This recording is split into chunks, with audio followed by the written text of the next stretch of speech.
नमस्कार, आप देख रहे हैं स्टार न्यूज प्लस। मैं हूं आपके साथ उमापाल। आइए अब चलते हैं आज की खबरों की ओर। तब तक बने रहे स्टार न्यूज प्लस पर मेरे साथ।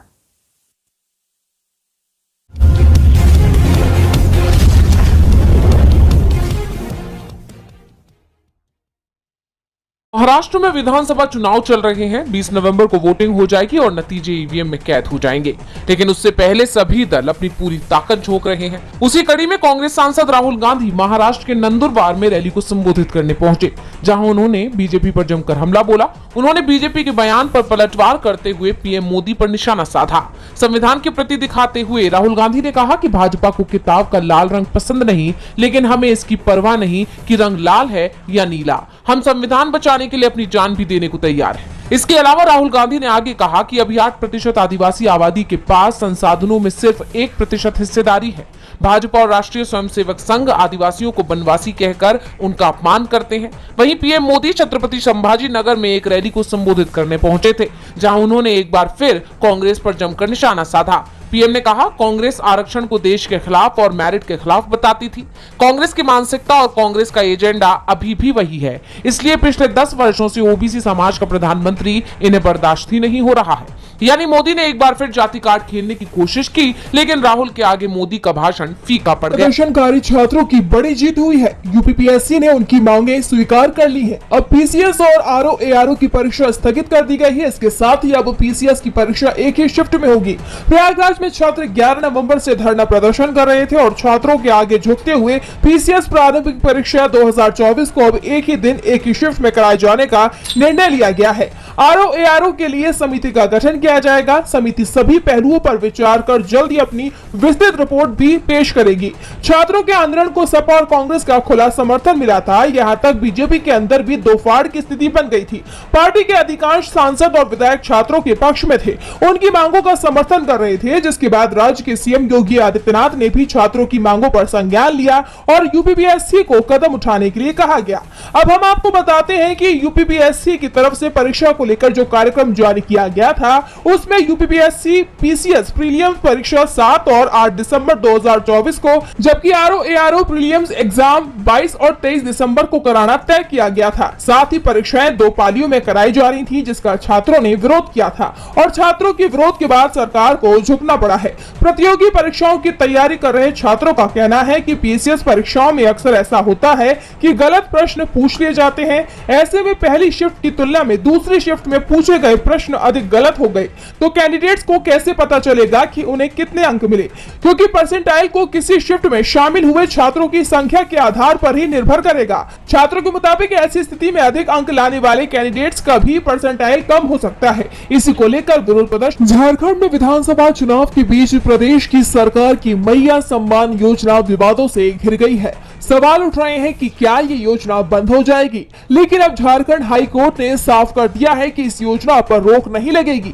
दरअसल बीजेपी की तरफ से इस योजना के खिलाफ रांची हाई कोर्ट में याचिका दाखिल करवाई गई। याचिकाकर्ता का आरोप था कि चुनाव से पहले सरकार ने मतदाताओं को लुभाने के लिए इस तरह की योजना शुरू की है, लेकिन कोर्ट ने इस याचिका को खारिज कर दिया है। कोर्ट के फैसले पर खुशी जाहिर करते हुए मुख्यमंत्री हेमंत सोरेन ने ट्वीट किया है। सोरेन ने लिखा, राज्य की मैया जीत गई, तानाशाह हार गया, पर लड़ाई जारी है। मैया के खिलाफ अब ये सुप्रीम कोर्ट जाएंगे, पर मैं आपका भाई, आपका बेटा वहां भी इन्हें हराएगा। जय मैया, जय झारखंड। इस पीआईएल के दाखिल होने के बाद हेमंत सोरेन ने बीजेपी पर गंभीर सवाल खड़े कर दिए थे। उन्होंने कहा था कि आखिर भाजपा राज्य की बहनों की भलाई क्यों नहीं चाहती है, आखिर उन्हें मैया योजना से इतनी तकलीफ क्यों है। उनको मुझसे तकलीफ है और खींच समझ आती है, पर झारखंडियों के हितों को लगातार कुठाराघात चिंतनीय है और अब इस पर जेएमएम की जीत हो गई है। बता दें कि हेमंत सोरेन की सरकार ने मैया सम्मान योजना के तहत महिलाओं को 12,000 रुपए सालाना यानी 1,000 रुपए प्रति माह देने का वादा किया है, जिसकी चौथी किश्त भी मिल चुकी है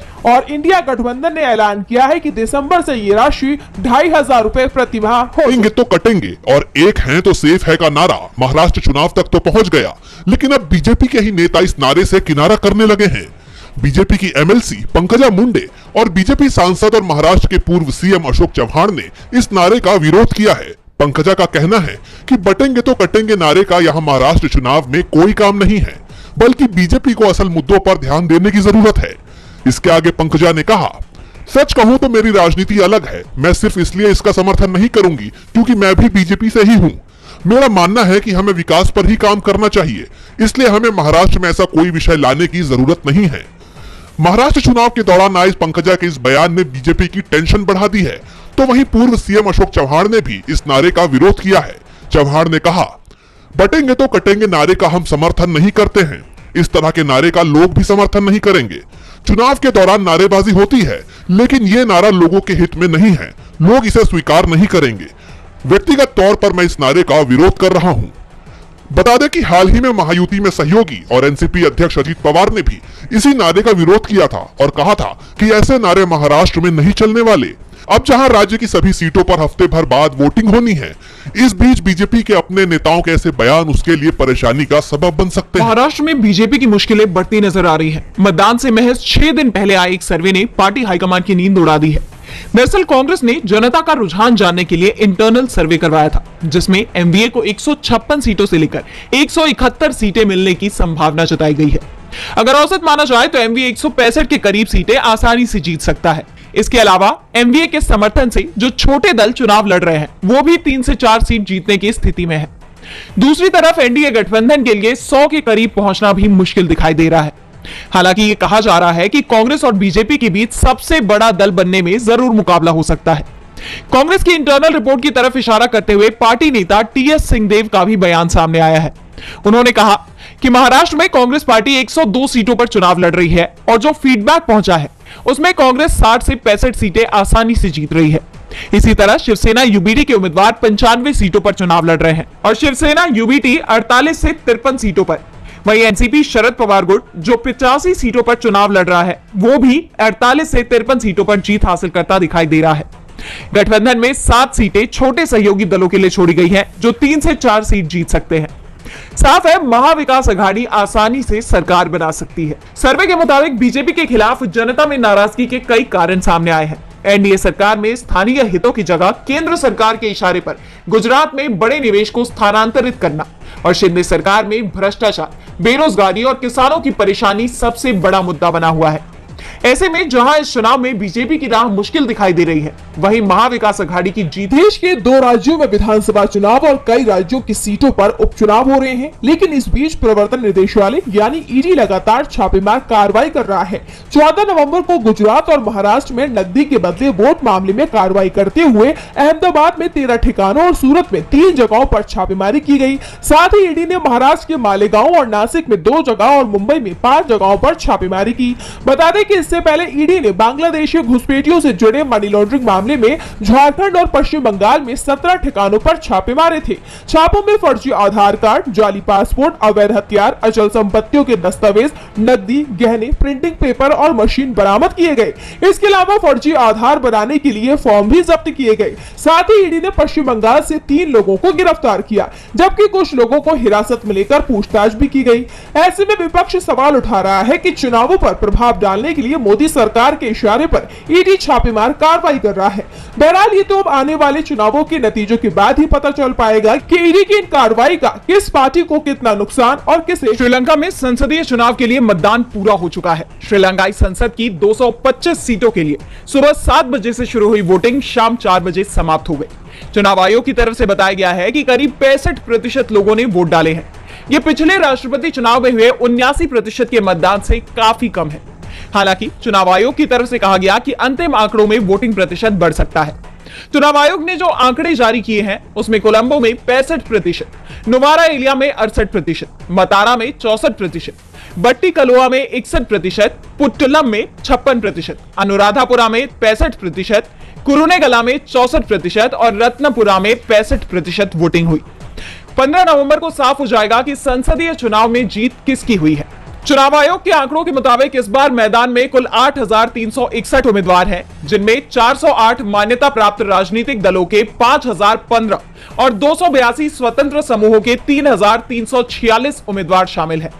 संसद के सभी सदस्य 5 साल के कार्यकाल के लिए चुने जाते हैं, लेकिन मतदाता आनुपातिक प्रतिनिधित्व प्रणाली के तहत 22 निर्वाचन क्षेत्रों से संसद के लिए 225 में से 196 सदस्यों का सीधे चुनाव करते हैं, जबकि 29 सीटों का फैसला अप्रत्यक्ष रूप से राष्ट्रीय सूची के जरिए किया जाता है। चुनाव में जिस पार्टी को जितने वोट मिलेंगे उसके मुताबिक ही उसे 29 सीटों में हिस्सा मिलता है। और वोटिंग की प्रक्रिया की बात करें तो श्रीलंका में एक वोटर प्राथमिकता के आधार पर 3 प्रत्याशियों को वोट दे सकता है। आमतौर पर श्रीलंका में संसदीय चुनाव 5 साल के अंतराल पर होता है और पिछली बार अगस्त 2020 में यहां संसदीय चुनाव हुए थे। ऐसे में अगला चुनाव अगस्त 2025 में होना था, लेकिन श्रीलंका में इसी साल सितंबर माह में राष्ट्रपति का चुनाव हुआ था, जिसमें अनुरा कुमारा दिसानायके को जीत मिली और उन्होंने इसके तुरंत बाद ही संसद को भंग कर दिया और इसलिए इस बार संसदीय चुनाव